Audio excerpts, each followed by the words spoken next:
ವರದಕ್ಷಿಣೆಯ ಕಿರುಕುಳಕ್ಕೆ ಬೇಸತ್ತು ಗೃಹಿಣಿ ಆತ್ಮಹತ್ಯೆಗೆ ಶರಣಾಗಿದ್ದಾರೆ. ಫ್ಯಾನ್ಗೆ ನೇಣು ಬಿಗಿದುಕೊಂಡು ಗೃಹಿಣಿ ಆತ್ಮಹತ್ಯೆಯನ್ನು ಮಾಡಿಕೊಂಡಿರುವಂಥದ್ದು. ವಂದನಾ ಎಂಬ ಗೃಹಿಣಿ ಆತ್ಮಹತ್ಯೆಗೆ ಶರಣಾದಂತಹ ಮಹಿಳೆ 23 ವರ್ಷದ ವಂದನಾ ಆತ್ಮಹತ್ಯೆ ಮಾಡಿಕೊಂಡಿದ್ದಾರೆ. ಬೆಂಗಳೂರಿನ ಹುಳಿಮಾವಿನಲ್ಲಿರುವಂತಹ ಮನೆಯಲ್ಲಿಯೇ ವಂದನಾ ಆತ್ಮಹತ್ಯೆಗೆ ಶರಣಾಗಿದ್ದಾಳೆ. ಸೀರೆಗೆ ನೇಣು ಬಿಗಿದುಕೊಂಡು ಪತಿ ಮನೆಯವರು ಹೊಡೆದು ಕೊಂದಿದ್ದಾರೆ ಅಂಥೇಳಿ ಆಕೆಯ ಕುಟುಂಬಸ್ಥರು ಆರೋಪ ಮಾಡ್ತಾ ಇರುವಂಥದ್ದು. ಪತ್ನಿ ಕುಟುಂಬಸ್ಥರಿಂದ ಪತಿ, ಅತ್ತೆ ಮತ್ತು ಮಾವನ ವಿರುದ್ಧ ಈಗಾಗಲೇ ದೂರು ಕೂಡ ದಾಖಲಾಗಿದೆ. 23 ವರ್ಷದ ವಂದನಾ ಆತ್ಮಹತ್ಯೆಗೆ ಶರಣಾಗಿರುವಂತಹ ಪತ್ನಿ ವರದಕ್ಷಿಣೆ ಕಿರುಕುಳಕ್ಕೆ ಆಕೆ ಬಲಿಯಾಗಿದ್ದಾಳೆ ಅಂತ ಹೇಳಿ ಆಕೆಯ ಕುಟುಂಬಸ್ಥರು ಆರೋಪವನ್ನು ಮಾಡ್ತಾ ಇದ್ದಾರೆ. ಆದರೆ ಆಕೆಯ ಮೃತದೇಹ ನೇಣು ಬಿಗಿದ ಸ್ಥಿತಿಯಲ್ಲಿ ಪತ್ತೆಯಾಗಿರುವಂಥದ್ದು. ಪೊಲೀಸರು ತನಿಖೆ ನಡೆಸಿದ ಬಳಿಕ ಈ ಸಾವಿನ ಹಿಂದಿನ ಕಾರಣ ಏನು ಅಂತೇಳಿ ತಿಳಿದು ಬರಬೇಕಿದೆ. ಆದರೆ ಸದ್ಯಕ್ಕೆ ಮೃತ ವಂದನಾಳ ತವರು ಮನೆಯವರು ನೀಡಿದಂತಹ ದೂರಿನ ಆಧಾರದಲ್ಲಿ ಪತಿ, ಮಾವ, ಅತ್ತೆಯ ವಿರುದ್ಧ ಕೇಸ್ ದಾಖಲಾಗಿದೆ. ಮಗುನ ಒಬ್ಬಳೇ ಬಿಟ್ಬಿಟ್ಟು ಹೋಗ್ತಾ ಇದ್ವಿ. ಬಾಲಕಿನ ಮಗುನ ನಾವು ಹೋಗಿದ್ವಿ ಮನೇಲಿ ಯಾರು ಇರ್ಲಿಲ್ಲ. ಮಗು ಬಾಲಕಿ ಒಬ್ಬರೇ ಇದ್ರು, ಯಾರು ಇರ್ಲಿಲ್ಲ. ನಾವು ಹೋಗಿದ್ವಿ, ನಾವು 3 ಜನ ಹೋಗಿದ್ವಿ. ಮನೆಯಲ್ಲಿ ಕಿರಿಕಿರಿ ಕೊಡ್ತಾ ಇದ್ರು. ಏನು ಹಿಂಸೆ ಕೊಟ್ಟರು ಗೊತ್ತಿಲ್ಲ. ಈ ಥರ ಆಗಿದೆ. ನನ್ನ ಮಗುಗೆ ನ್ಯಾಯ ಬೇಕು ಅಷ್ಟೇ. ನಮ್ಮ ತಂಗಿ ಸರ್ ಇವತ್ತಿಗೆ ಸತ್ತು 3 ದಿವಸ ಆಗಿದೆ. ನಮ್ಮ ತಂಗಿ ಮದುವೆ ಮಾಡಿಕೊಟ್ಟು 3 ವರ್ಷ ಆಗಿದೆ. 3 ವರ್ಷದಿಂದ ಪ್ರತಿ ದಿವಸನೂ ಅವ್ರಿಗೆ ಕಿರುಕುಳ, ವರದಕ್ಷಿಣೆ ಕಿರುಕುಳ ಆಗಲಿ, ಸುಮ್ಮನೆ ಅವ್ರಿಗೆ ಟಾರ್ಚರ್ ಕೊಡೋದು, ಹಿಂಸೆ ಕೊಡೋದು ಮಾಡಿ ಇವತ್ತಿಗೆ ಸಾವು ಮಾಡಿ ನಮ್ಮ ಮನೆಗೆ ಕಲಿಸ್ಕೊಟ್ಟಿದ್ದಾರೆ ಸರ್. ಏನಾಯಿತು ಈಗ ನೋಡಿದ್ರೆ ಸ್ಟೇಷನಲ್ಲಿ ಹ್ಯಾಂಗಿಂಗ್ ಅಂತ ಹೇಳ್ತಾ ಇದ್ದಾರೆ. ಅವ್ರ ಗಂಡ ಬಂದು ನಮ್ಮ ತಾಯಿಗೆ ಫೋನ್ ಮಾಡಿಬಿಟ್ಟು ಈ ಥರ ನಿಮ್ಮ ಮಗಳು ಹ್ಯಾಂಗಿಂಗ್ ಮಾಡ್ಕೊಂಡಿದ್ದಾಳೆ ಬನ್ನಿ ಅಂತ ಹೇಳಿದ್ದಾರೆ. ಅಷ್ಟೇ ಬಿಟ್ಟರೆ ಏನಾಯಿತು ಹೆಂಗಾಯಿತು ಅನ್ನೋದು ಇನ್ನೊರ್ಗೂ ನಮಗೆ ಮಾಹಿತಿ ಸಿಕ್ಕಿಲ್ಲ.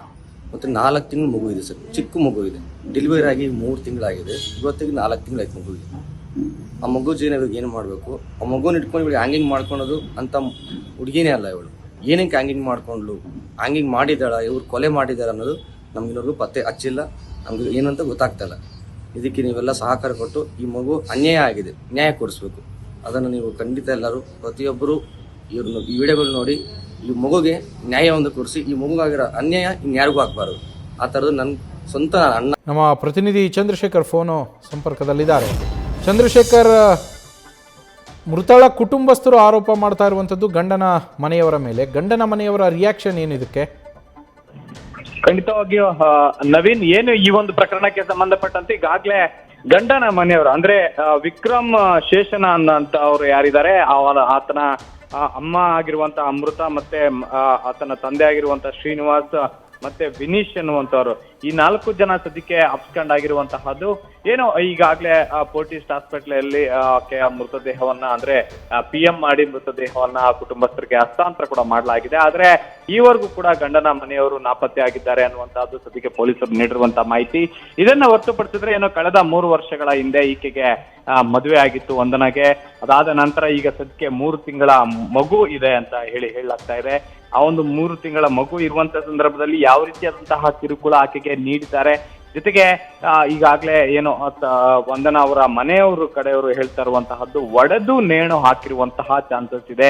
ವರದಕ್ಷಿಣೆಗೆ ಸಾಕಷ್ಟು ಕಿರುಕುಳವನ್ನು ನೀಡಿದ್ದಾರೆ. ಜೊತೆಗೆ ಮದುವೆ ಮಾಡದಂತ ಸಂದರ್ಭದಲ್ಲಿ ಸಾಕಷ್ಟು ಏನೋ ಸುಮಾರು 4 ಲಕ್ಷ ಬೆಲೆ ಬಾಳುವಷ್ಟು ಗಾಡಿಯನ್ನ ನಾವು ವರದಕ್ಷಿಣೆಯಾಗಿ ನೀಡಿದ್ದೇವೆ. ಜೊತೆಗೆ ಅದ್ದೂರಿಯಾಗಿ ನಾವೇ ಮದುವೆಯನ್ನು ಕೂಡ ಮಾಡಿಕೊಟ್ಟಿದ್ದೇವೆ. ಇವೆಲ್ಲವನ್ನು ಮಾಡಿದ್ರು ಕೂಡ ಅವರ ವರದಕ್ಷಿಣೆ ದಾಹ ತೀರಲಿಲ್ಲ. ಇನ್ನೂ ಕೂಡ ನಮ್ಮ ಮಗಳಿಗೆ ಸಾಕಷ್ಟು ಒಂದು ತೊಂದರೆಯನ್ನ ಕೊಡ್ತಾ ಬಂದಿದ್ದಾರೆ. ಈ ಹಿನ್ನೆಲೆಯಲ್ಲಿ ಆಕೆ ಏನು ಸಾವನ್ನಪ್ಪಿದ್ದಾಳೆ. ಜೊತೆಗೆ ಆಕೆ ಆತ್ಮಹತ್ಯೆ ಮಾಡಿಕೊಳ್ಳುವಂತಹ ಹೆಣ್ಣಲ್ಲ, ಇವರೇ ಆಕೆಗೆ ಚಿತ್ರಹಿಂಸೆ ಕೊಟ್ಟು ಆಕೆಯನ್ನ ಮರ್ಡರ್ ಮಾಡಿ ನೇಣು ಹಾಕಿರುವಂತಹ ಚಾನ್ಸಸ್ ತುಂಬಾ ಜಾಸ್ತಿ ಇದೆ ಅನ್ನುವಂತಹ ವಿಚಾರಕ್ಕೆ ಸಂಬಂಧಪಟ್ಟಂತೆ ಪೊಲೀಸರಿಗೆ ಈಗಾಗಲೇ ದೂರನ್ನ ನೀಡಿರುವಂತಹದ್ದು. ದೂರಿನ ಆಧಾರದ ಮೇರೆಗೆ ಈಗಾಗಲೇ ಆರೋಪಿಗಳಿದ್ದಾರೆ. ಆರೋಪಿಗಳಿಗೆ ಬಲೆ ಬೀಸಿರುವಂತಹದ್ದು. ಆರೋಪಿಗಳಷ್ಟು ಜನ ಕೂಡ ಈಗ ಅಪ್ಸ್ಕ್ಯಾಂಡ್ ಆಗಿರುವಂತಹದ್ದು. ಇಂದು ಅಥವಾ ನಾಳೆ ಅವರನ್ನ ಬಂಧನ ಮಾಡುವಂತಹ ಎಲ್ಲಾ ಚಾನ್ಸಸ್ ಇರುವಂತಹದ್ದು.